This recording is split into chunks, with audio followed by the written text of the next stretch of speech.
प्रत्येक स्त्रीला हे माहिती असेलच की आपल्या कुठल्याही परिस्थितीत आपली आई आणि बाबाच आपल्याला मदत करतात. मग ती परिस्थिती कोणतीही असतो, पैशाची चणचण असो की जेवणाचं साहित्य असो की कुठल्याही मदतीची हाक असतो, ही फक्त आपली हाक ऐकणारे फक्त आपले आई आणि बाबाच असतात.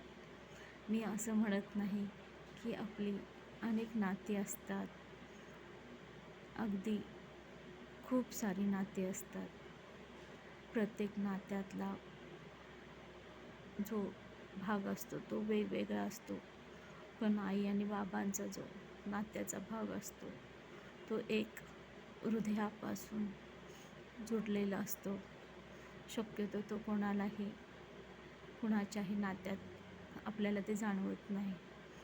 पण एकदा तुम्ही ज्यावेळेस कुठलीही गरज असते तुम्हाला, त्यावेळेस तुमचे आई आणि बाबाच धाव घेतात. मग ते एखादं हृदय काढून देण्याची ही गोष्ट असेल